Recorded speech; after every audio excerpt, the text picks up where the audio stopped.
All right, friends, welcome to the Black Eye. This is when I like to get together and do a little bit of analysis with some fighters, some coaches, some friends, really dig into some of the art.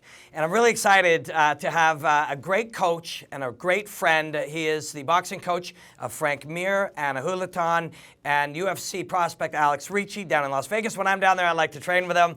Angelo Reyes, how are you, Coach? I'm doing great. Thank you for having me on, Robin. It's going to be fun to chat, man. And maybe we'll talk about a couple things, but I really do want to talk to you in particular about McGregor and Alvarez. That's what's happening this weekend. You're pumped for this one, just as much as I am, right? Yeah, definitely. After seeing your analysis of it with the Sapp-Alvarez scale, I'm even more pumped than I was before, Robin. So that was really fantastic what you did. Thanks, man. Yeah, maybe we'll talk about technique, and I do love that, of course, but there's always so many variables in fights. There's the mental, the physical breakdowns. Are all of those things. It's not just a technical breakdown, it's a psychological breakdown, a physiological breakdown, tactical breakdowns. There's a million ways to do it, but you and I think we want to talk about some tactics and some techniques. And I think the first thing I want to ask you is Mark Henry, who I know you respect, and I am a big fan of his. He and Eddie have talked about that rollback, that where McGregor fades out of range, draws out your weapon, especially your right hand, and then chases it back with his left hand. Is that what you think about when they're talking about his rollback? I definitely think there's a lot of things that they're saying to each other on camera, but I think it's really telling that Eddie Alvarez won't let the cameras show the type of work he's doing. Mm-hmm. I think there's a lot of secret Mark Henry things that's about to happen that we're going to see. We just have to really be able to analyze this fight based on what we know about the two of them. And I think you covered a lot of that on your last breakdown. In this fight, though, we do already know that going into it, Eddie Alvarez 100% has the better boxing hands. When I see the two of them, as much as people would say Conor McGregor's boxing has improved, the truth of the matter is Conor McGregor to me is very similar to Stephen Thompson in the sense that he still throws his punches more like a karateka than he does a boxer. And he really uses a lot of that shifting of his foot and moving in and out and moves like a karate person. So I think we all can pretty much see that, like you said, on your Tony Ferguson Barboza breakdown, you were talking about Eddie Alvarez. Eddie Alvarez is a hooker. And there's a lot of hooks. There's a lot of hooks that's going to be coming McGregor's way. And because we have seen in McGregor's last two fights how he was able to sort of adjust and handle Nate Diaz, let's remember that Eddie Alvarez isn't the type of person that you can knock out. So if this goes the distance that way and it goes that direction, a lot of favorable things could be going the direction of Eddie Alvarez's way on this next fight. Okay, there's a couple of things I want to unpack here, and the first one is I want people to know that you're an incredibly sweet, humble, generous, lovable man. And I say that because you just made a whole bunch of Conor McGregor fans lose their shit, Coach, when you just said that Eddie Alvarez is a better boxer. They're going to pull out shots of when Eddie becomes reckless and he throws his uppercut from his waist and he throws his hooks like Mike Tyson and stuff. And they'll look for the very worst moments of Eddie, and then they'll compare them to the very best moments of Conor. Not that should concern you, except for expect your Twitter and Facebook to be filled with a lot of hate from some Irish people. Just letting you know. I'll tell you what's funny is earlier this year when Freddie Roach, my mentor, was training John Pascal for his second fight with Kovalev, I was in a room and there was an Irish boxer there. And, I have my UFC uniform on, and he had asked me, well, what do you think of Conor McGregor? And I explained to him exactly what I said. I said, Conor McGregor is an incredible martial artist. There's no question that he's one of the best champions that MMA has seen. But in my opinion, his karate is what takes him over the top. Mm-hmm. I think that's phenomenal. But then he asked me, well, what do you think about his boxing? And I said, I don't think his boxing is very good at all. And then, like you said, the Irish boxer got extremely mad at me, just like what I would expect. But then 10 minutes later, I'm sitting right next to Freddie. Same guy asks the same question to Freddie Roach, and Freddie Roach says the same exact thing that I said.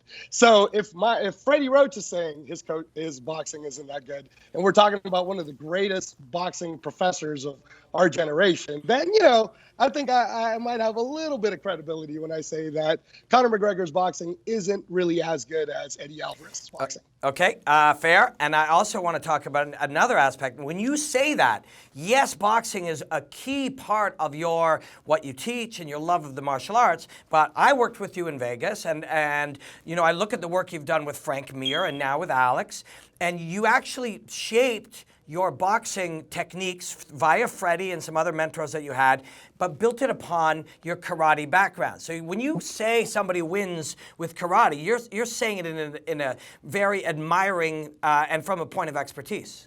Yes, absolutely. And that's why I love Stephen Thompson. I love Conor McGregor. I think that if you take away all of the talking that Conor does, martial arts wise, he's an incredible martial artist. Yeah.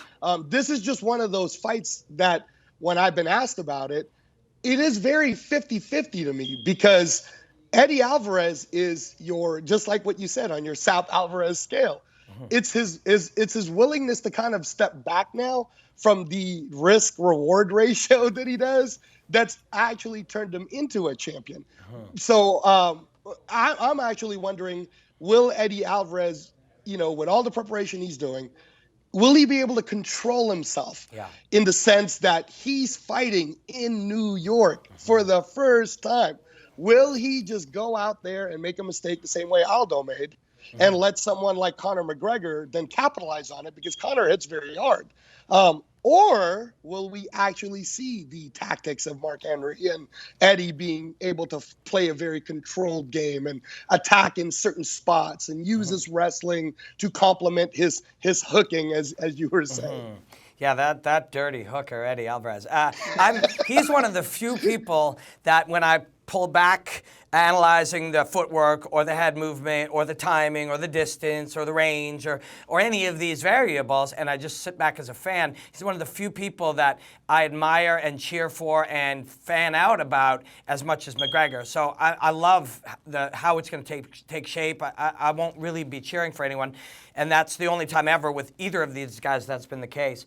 But so when we look at and we're going to tie this in to Wonder Boy and Woodley right now, you see some of the same dynamics, and I just talked about that today when talking. Tony Ferguson and RDA was also some of those dynamics. RDA, Eddie, and Woodley were built, and yes, I know RDA is a black belt and so on and so forth, but they were built around wrestling and boxing, takedowns, a top game, and a boxing game. And yeah, we're going to throw some leg kicks in, more with one guy than the other, but essentially they're all the fundamental prototype where we take, a boxer or a Thai boxer and we put it together with a grappler, and it's that 2.0 Matt Hughes evolution. These guys are now coloring outside those lines. So you can, if you're Wonder Boy, you just don't play those games. You force your guy to play different games. And Tony did that through much of that fight, and that's what Conor looks to do. Can he do that against Alvarez? Can Conor do that against Alvarez? I definitely think that Conor is big enough and strong enough to be able to impose the type of game that he would like to impose on Eddie. But then I see it the same way for Eddie's side. Mm-hmm. So I actually think that this weirdly for me, because it is so 50-50 when I see both athletes, I really think it comes down to how well they're managing their emotions. Yeah. And at this point, I believe that Mark Henry, just in my opinion, is the better person than John Kavanagh when it comes to managing. Wow, they're going to hate on you, Coach. Yeah, I'm just, because again, Conor did make the mistakes that he made already with Nate Diaz earlier. And I'm just wondering, has he learned from that? Versus, we know for a fact that Eddie Alvarez has been through it all. I mean, he lost to Aoki, then he beat Aoki. He's lost to Chandler, then he beat Chandler. And as the evolution of Eddie Alvarez kept happening, it was so great. I mean, I sent the message that night to Eddie Alvarez's coach, Mark Henry, and I said, "Oh my God, this is so awesome! I'm so happy for you guys for him to finally make it this far." So now we're in New York. And what are we going to see? We're going to see the greatest, most popular mixed martial artist right now in Conor McGregor who is used to that stage, Mm-hmm. but can he handle the emotions of Eddie Alvarez, who is not going to buy into all of his antics? In fact, Eddie Alvarez is even saying at this point he feels Conor might be a little desperate because he's starting to attack Eddie's family. And I know, I believe that to be somewhat true, that if you start to kind of go outside of the realm of the octagon and you do start to attack someone's family, let's say, maybe Eddie's a little too much in Conor's head. So physically and talent-wise, I believe Conor can beat him. Emotionally, can he control himself? Well, a couple things. One, Aoki, you lose, then you win. Chandler, you lose, then you win. He just lost to Diaz, then came back and beat him and changed the things that caused him to lose to do it. So that very brush that you painted Alvarez with, you must paint Conor with, at least in his most recent history. Then you add to it that anytime people have appeared to be in his head, there were moments of Diaz, but the second time, even throwing bottles at a thing, and he came in there ice cold. McGregor studies the mental game and manipulates the mental game too. So this is a very interesting one. I'm very unbiased in this fight.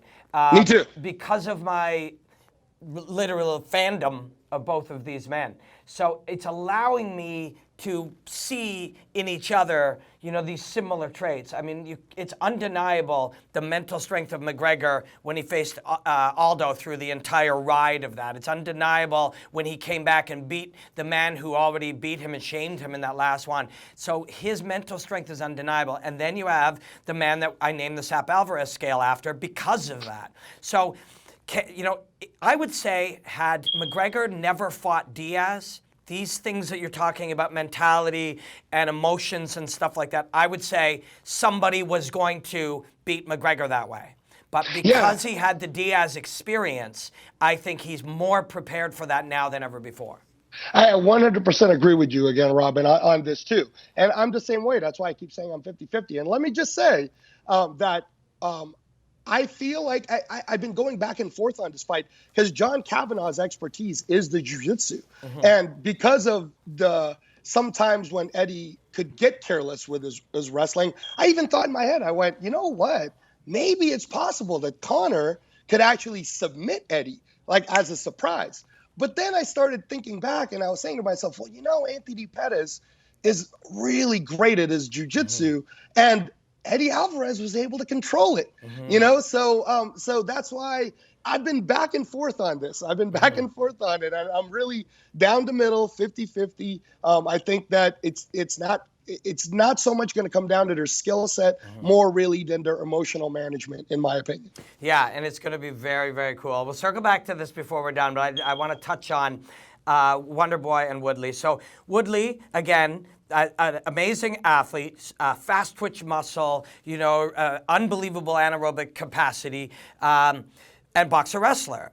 And that's who he was. Now, and that is the game that we've seen Stephen Woodley-Thompson dominate. Nobody thought going into Hendricks that he would shake off a takedown or two and then finish him in the first round. People thought against Ellenberger, but he's heating up the range, so when you come in and attack him, it's too dangerous. He hits you backing up, all kinds of things. Woodley is faster, closes distance faster, so attribute-wise, he's got some advantages. But essentially, without change, and we expect Woodley to be different, without change, he lines up a lot like people that and Rory, that Wonder Boy has been able to beat and look good against. Yes, no, I agree. And for me too, this is one of those, again, I'm unbiased to who I believe will win that fight. I'm down the middle because Tyrone Woodley, he used to be at the Wild Card Gym. He was training with Eric Brown. And while Freddie Roach was working with Anna Hulaton on one side of the gym, on the other side of the gym, Tyrone Woodley would come in, and he was one of the first MMA people I would see down there. So I know that he has the ability in terms of his boxing skill to be able to maybe give Stephen Thompson some trouble. But having said that, because I do know, and my main background was karate, I can see where, just like what you're saying, people who believe that it would be easy to take down a Stephen Thompson, or Woodley would have an easier time maybe taking down Stephen Thompson, they really should go to FightNet and watch the retrospective that you guys showed with Stephen Thompson, because I believe that when he lost to Matt Brown, mm-hmm. it changed his entire game. And he knew that he had the heart to be able to contend at the highest level in the UFC. But now he just needed to really it's kind of understand that he has his own game. And I believe that's what happens to like Hendricks. Hendricks is an amazing wrestler, as we know. But look what Stephen Thompson did to Hendricks. Yeah. You know, so I think Stephen Thompson knows he has this mighty sword, and you have to get through the sword in order to be able to even impose some of your will. And I think for Woodley on the flip side, he believes the same way. So I think the key word for me on this matchup is respect. I think that Woodley is looking for his in a lot of sense. I know that he gets very bitter when he talks about how here he is. He knocked out Robbie Lawler. He should be respected as this great champion now. And on the flip side, I see someone like Stephen Thompson who is all about respect. I believe that that's the reason why he's been able to dominate his opponents is he respects them.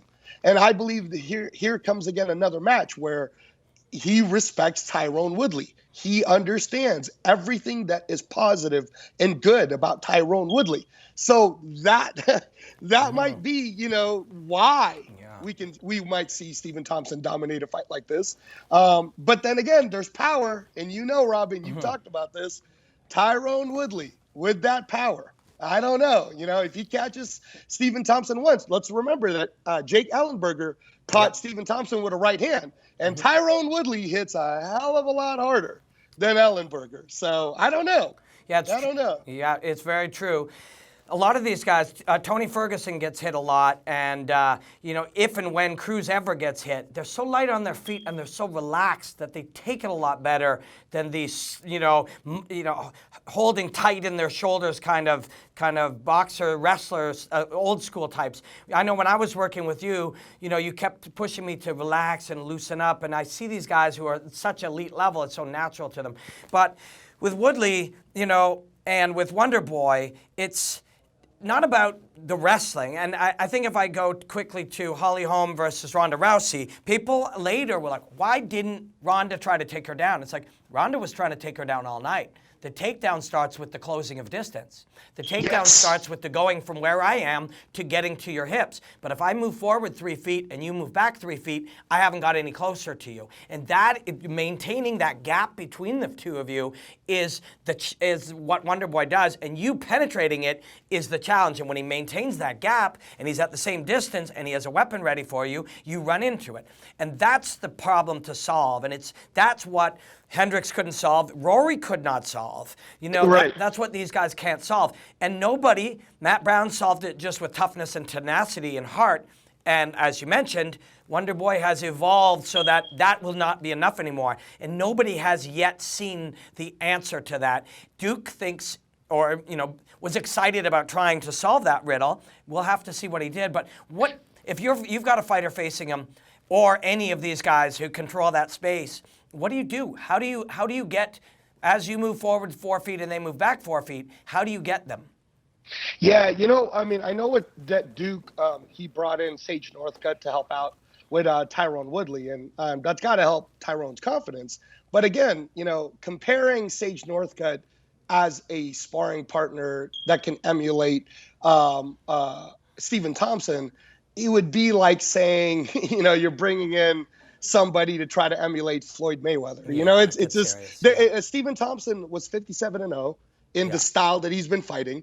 He's had the same relationship with his dad, and as we know, I know in boxing, that's a dynamic that's hard to make work. But Tito Trinidad was able to make that work very well, and he was a knockout artist. And I kind of see Stephen Thompson and his dad in the same realm, where he's a knockout artist. If you make a mistake on Stephen Thompson, he'll knock you out. Now, the way you could close that gap would be if Tyron Woodley had developed more of a jab, you know, to really use it as a distance and a rangefinder, because he can't be in kicking range with Stephen Thompson.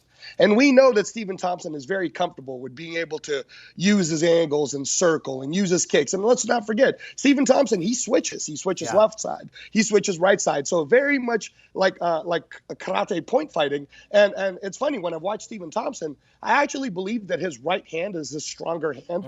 And because he fires more in a karate punching style lines, he uses the right hand when he's on his southpaw side, kind of just to get his range in, but he's really using his kicks, and he's kicking.